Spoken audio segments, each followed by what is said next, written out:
On today's episode, we've got a question from a pilot, Michael, anticipating a market crash and feeling like he needs to go to cash in the 401k. Should he do it or not, and why? We'll talk about it with Ryan Fleming, the pilot's advisor, coming up.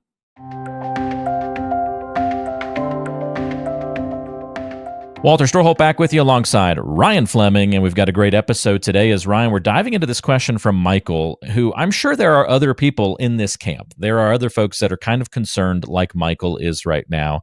Let me get to the question and we'll dive right in here. He says, I'm anticipating a market crash any day right now, so I have half of my 401k in cash.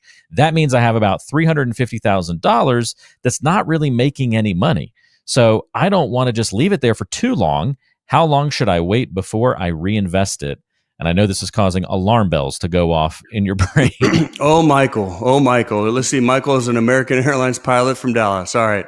Well, unfortunately, I would want to know how old Michael is. I mean, if he's retiring tomorrow, maybe that's something a little bit different. But there's so much data on there or out there on how investors hurt themselves, and trying to time the market based off of emotion like this, where he thinks something's going to happen, or I think, the market's going to crash.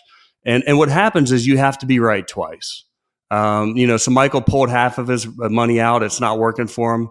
And maybe the market doesn't do anything, or maybe it does go down and he saves himself, a 5% downturn in the short term, but then becomes the big problem. When should he reinvest it? When should he get back in?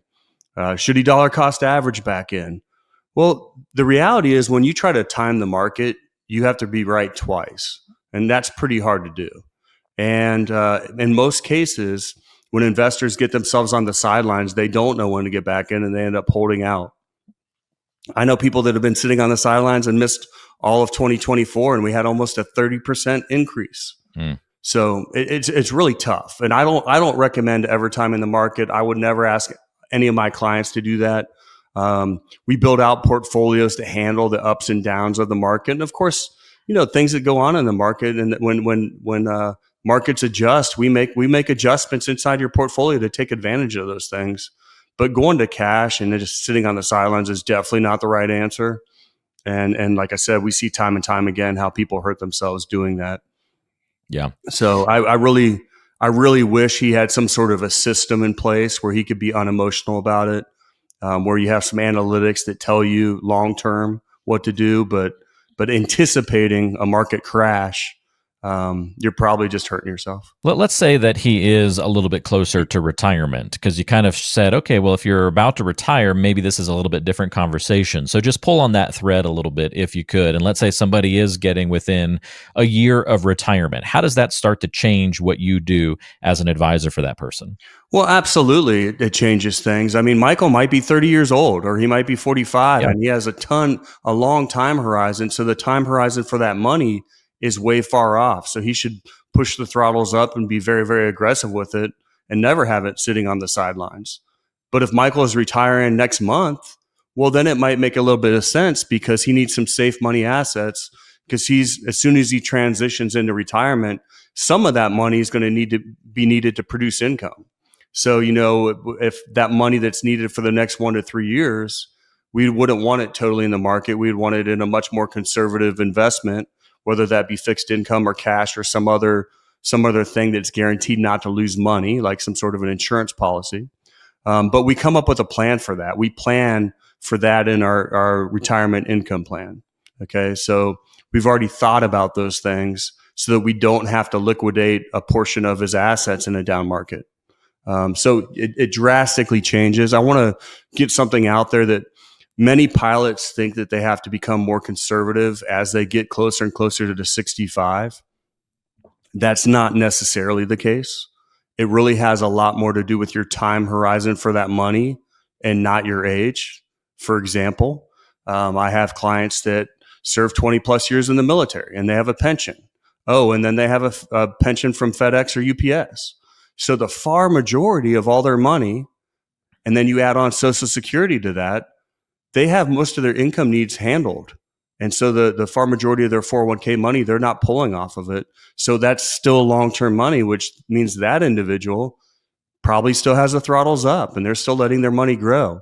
versus we have a Delta pilot, we'll say, that never served in the military, doesn't have a pension. That 401k and all the things that they've saved are going to immediately have to perform all that income that they need in retirement.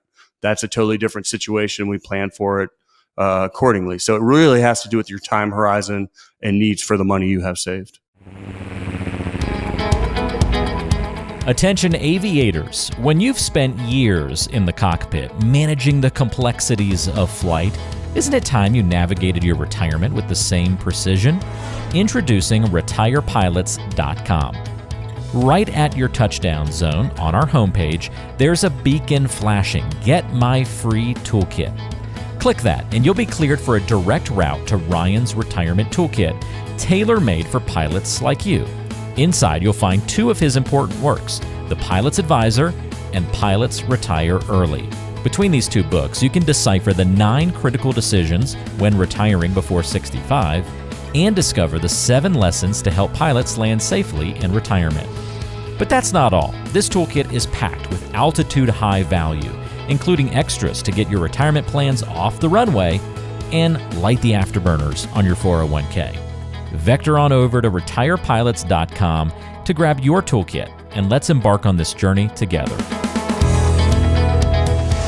Yeah, I think that's such a clear distinction from just the more generic, get more conservative as you get older.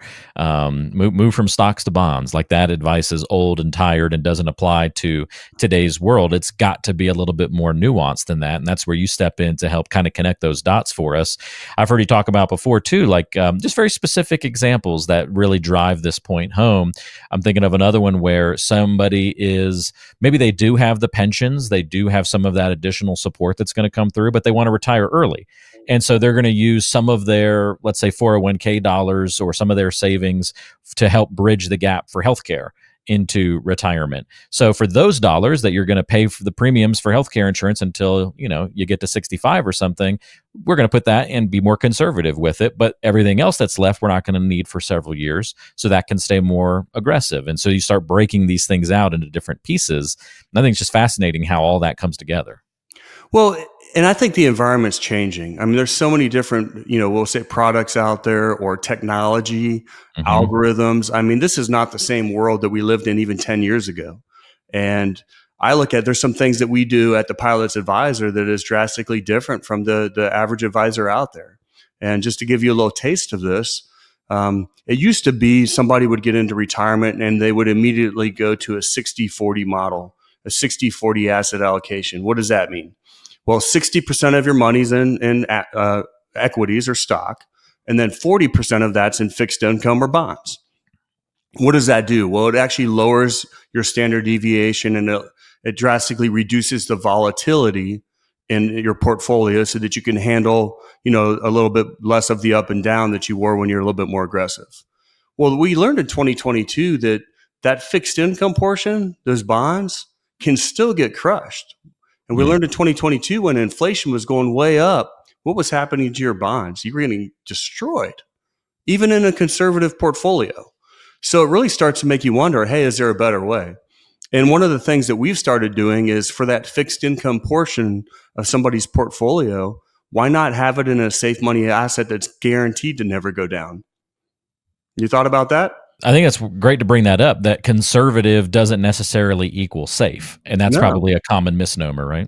Not at all. And there's a lot of insurance products out there where you can actually take that fixed income and it's guaranteed to have tax-free dividends and interest. But you can't just do it, at the last minute. You have to have a plan. And so if you plan for that, every little bit of money that you want to be a safe money asset that you're putting it in, and like I said, I like to think of it as my fixed income portion of my portfolio. If you could put money in there and know it's never going to go down, guess what that does to your overall portfolio standard deviation? It drops it significantly because you have guarantees on the other side. It also gives you permission to push the throttles up on your 401k, even in retirement. Why?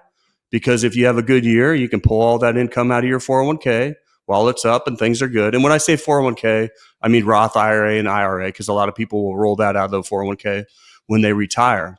But I call it the retirement jet engine. It gives you permission to keep the throttles up. And guess what?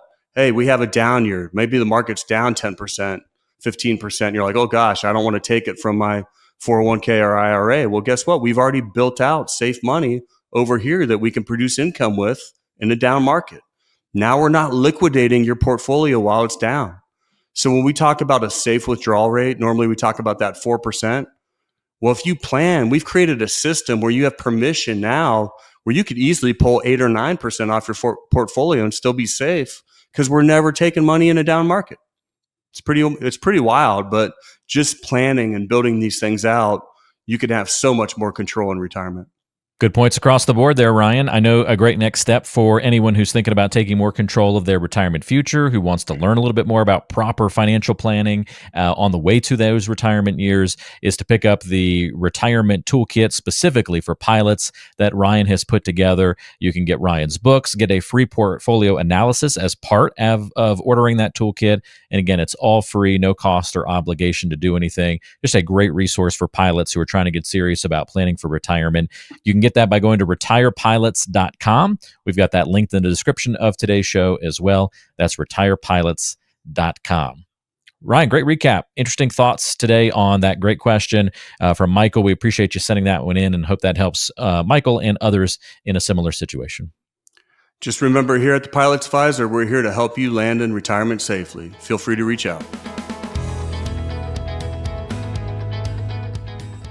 Information is for illustrative purposes only and does not constitute tax, investment, or legal advice. Always consult with a qualified investment, legal, or tax professional before taking any action.